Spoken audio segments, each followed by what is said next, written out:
Hello and welcome to the class. कैसे हैं आप सभी? प्यारे बच्चों, आज हम एक नया मैथ्स का चैप्टर शुरू कर रहे हैं। Chapter number 7, linear equation in one way. In class 6 you have learned that an equation is a statement of equality involving one or more variables, है ना? इक्वेशन किसको कहते हैं? जिसमें इक्वालिटी होता है। Equation equality. देखो, जैसे ये वेरिएबल है 2x प्लस 3, ये वेरिएबल वाला पार्ट है और ये कांस्टेंट वाला इज इक्वल टू 0, ये एक इक्वेशन है। 12x plus 4x square is equal to 3, ये एक इक्वेशन है। ये भी एक इक्वेशन। सर क्या 9 इज इक्वल टू 0 ये एक इक्वेशन है? करना, this is not practically possible. कुछ ना कुछ वेरिएबल तो होना चाहिए। 9x plus 3 is equal to 0 या फिर 5 या फिर 6, कुछ ऐसा हो सकता है, राइट? तो इक्वेशन किसको कहते हैं? जिसमें वेरिएबल हो, स्क्वायर हो, एक वेरिएबल हो, दो वेरिएबल हो, तीन वेरिएबल, उससे फर्क नहीं पड़ता। And equated with something, equated with something, है ना? आप बोलोगे सर केवल कांस्टेंट टर्म ही होगा कि नहीं? 9x plus 3 is equal to 9y plus 5, ये भी हो सकता है एक इक्वेशन, ये भी एक इक्वेशन हो सकता है। Clear? Okay, next. All the above equations are in one variable as these involve equality sign and one variable। ठीक है जी, सब में एक ही वेरिएबल है। इसमें x है, इसमें भी x वेरिएबल है, इसमें y है, इसमें y है और इसमें z। Recall that a linear equation in one variable is an equation in which the highest degree of the variable is 1। ठीक है ना? Linear equation in one variable किसको कहेंगे? वन वेरिएबल हो जिसमें वन वेरिएबल। लीनियर किसको कहेंगे? जिसके ऊपर केवल वन। जैसे 2x प्लस 3, इसके ऊपर x का पावर क्या है? 1 is equal to 0। Minus 5z plus 15 is equal to 0, ये भी एक इक्वेशन। यहाँ पे z के ऊपर पावर 1 है। This are linear equation in one variable. Okay, चलिए आगे बढ़ते हैं। Solution of linear equation in one variable. Do you remember that any value of the variable which satisfy the given equation is called the solution or the root of the equation? Let us recall the rules for solving linear equation. Right? तो root किसको कहेंगे या फिर solution किसको कहेंगे? Solution उसको कहेंगे जो इस इक्वेशन को सेटिस्फाई करता। जैसे कि इक्वेशन ले लेते हैं 5z plus 15 is equal to 5। तो इसमें हमें कहा है कि सॉल्यूशन निकालो, मतलब z का वैल्यू निकालो, z का ऐसा वैल्यू निकालो जिससे ये LHS और RHS बराबर हो जाए। तो आप क्या करोगे?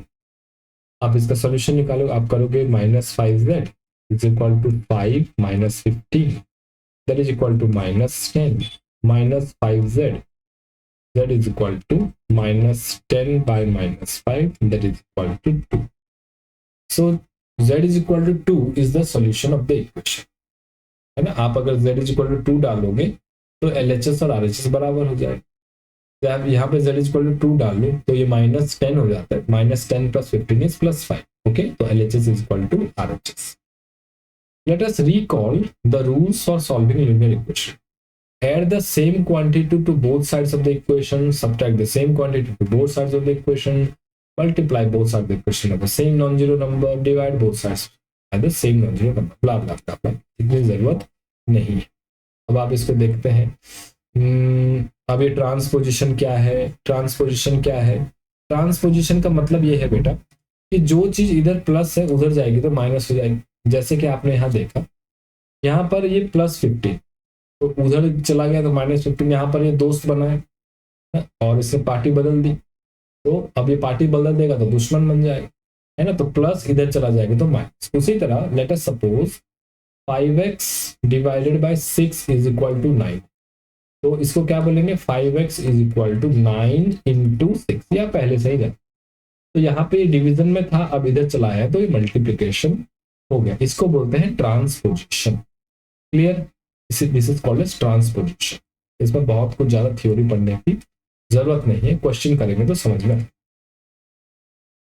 देखो, सबसे पहले किताब में जो ये 4 रूल्स दिए हैं ना, उसको हिसाब से चलते हैं।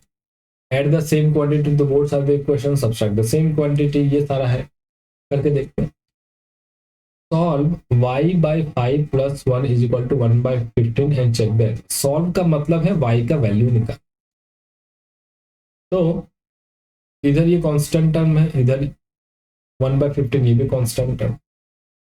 अब देखो क्या कर, इधर +1 है, यहाँ पे -1 किया LHS में, तो RHS में भी किया। इधर बन गया y बाई 5 प्लस 0। अब इधर का LCM है 15, तो ये बन गया 1 माइनस 15 दैट इज -14 बाई 15। अब इसको फिर से सॉल्व करेंगे। इधर डिवाइड बाई 5 है, इधर मल्टीप्लाई बाई 5 कर दिया, तो इधर मल्टीप्लाई तो इधर मल्टीप्लाई, तो ये 5 से 5 कैंसिल हो गया, तो y इज इक्वल टू -14/3। तो y is equal to -14/3 answer आया। आप बोलोगे सर इतना तामझाम करने के क्या जरूरत, सिंपली ऐसा करो y plus 1 is equal to 1/50। अब हम ट्रांसपोजिशन का यूज करते हैं। Any term of an equation may be taken to the other side by changing its sign without affecting the quantity.